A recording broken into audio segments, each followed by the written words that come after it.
Have you ever felt trapped in an online service you no longer need or enjoy?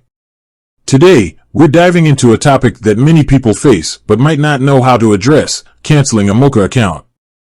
Moka, with its sleek interface and convenient features, has gained popularity among many. But what happens when you decide it's time to move on? How do you officially sever your ties with the platform? In this video, we'll walk you through the step-by-step process of canceling your moka account, ensuring a smooth transition. Step 1. Access your moka account. The first step is to log into your moka account using your registered credentials. Once you're in, navigate to your profile settings. This is usually found in the top right corner of the screen, often represented by a gear or a profile icon.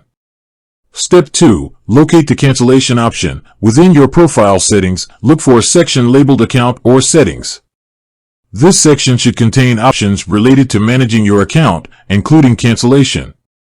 Step 3. Initiate the cancellation process. Click on the option that pertains to canceling your account. You might be presented with a confirmation prompt or a series of questions to clarify your reason for leaving. Answer these prompts honestly to help Moka improve their services.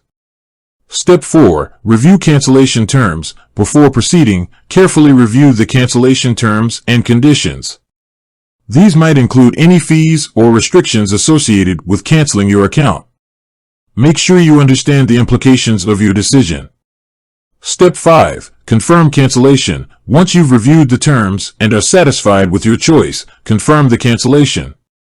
This might involve clicking a Cancel Account button or providing a final confirmation code.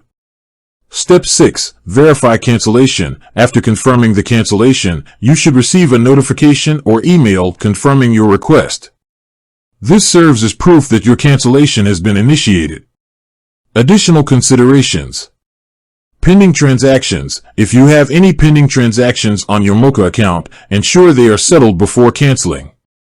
This will prevent any discrepancies or issues. Data deletion. If you're concerned about your data privacy, you might want to request the deletion of your personal information from Moka's servers. This is often an option available in the cancellation process or through a separate request.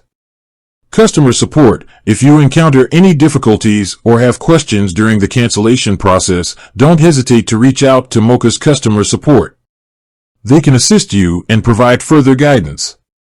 Canceling a moka account might seem daunting, but with the right steps, it can be a straightforward process. By following the guidelines outlined in this video, you can effectively terminate your account and move on to other platforms or services. Have you canceled your moka account? Share your experience in the comments below. If you have any questions or need further assistance, feel free to ask. With that said, thanks for watching, and until next time.